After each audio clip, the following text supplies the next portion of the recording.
I'm a dude playing a dude disguised as another dude.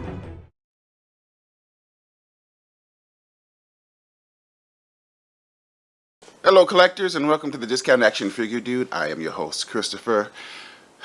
Things looking pretty bad for Skeletor.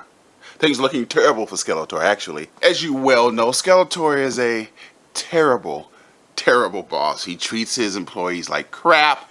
He pays them poorly. They get no good bennies. And they have to deal with his crap day after day after day, hour to hour, minute after minute. So they have had enough. But Skeletor is remembering he did have one plan for not all of them, but for his one true love, more or less, Lynn, in the form of Panthor. Now you're like, Christopher, that is Skeletor's Panthor there. This is what Skeletor rides. It says right here, Panthor, Master of the Universe, Savage Cat. Retro play, I don't know what that is. New for 21, back of the box. But as luck would have it, while hanging out at my joint, Ollie's, my Ollie sells, I bought me some boba so I can make some pizzas. They had, I don't know if you can see this, but regular price, of course, Skeletor is $9.99. This is a damaged box Skeletor, which means they marked it down to $5. So now Skeletor and Lynn can have his and her Panthors. But is it too late? Is it too late for Skeletor? Or will his and her Panthors save him from this employee revolt? Let's cut Panthors open. And here goes Evil Lynn and Skeletor on their his and hers Panthors. Both of them looking okay. Not looking as good as Battle Cat, but that is to be expected because Battle Cat is a much higher end figure. But let's say we take a closer look at least one of the Panthors. What do you say?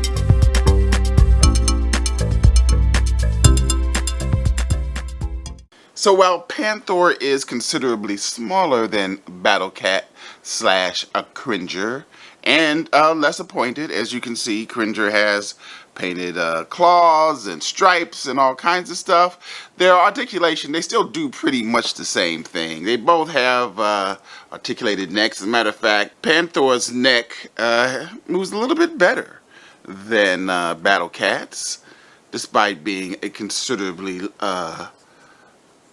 lesser figure and Panthor, but they, his arms and claws are articulated. I think he can sit on his hind legs, and if you need if you need your Panthor to raise up in battle against an evil foe, he can do that.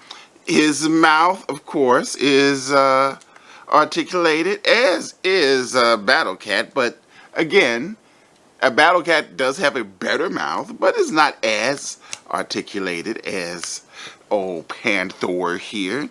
They both have articulated tails that move around, and articulated hind legs, of course. Battle Cat has a much more impressive saddle, because, He-Man. And again, this is because, these are two different lines. These aren't the, I don't think they made an uppercase Panthor. So this is the Panthor that you got.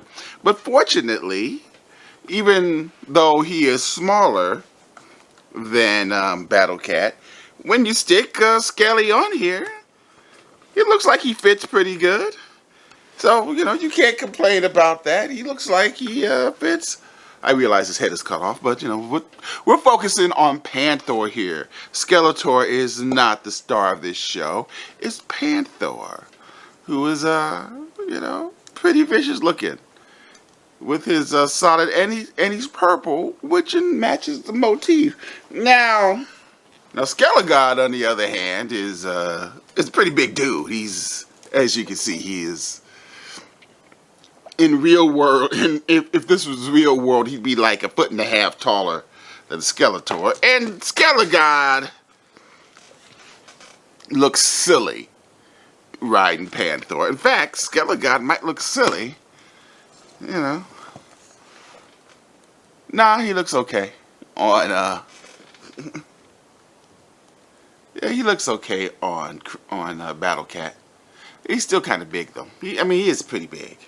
Now, I'm not sure that his and her Panthors are going to make Evelyn suffer this fool any more than she already has. But it was a gesture. It was a grand gesture. What kind of value do we assign our Panthors? Well, as I showed you, one Panthor cost $10 from Big Bad Toy Store, and then just days later, while going to get some bobbly, Panthor at Ollie's for $5. That's $15 worth of Panthor, which I think in any universe is a damn good value. A damn good value.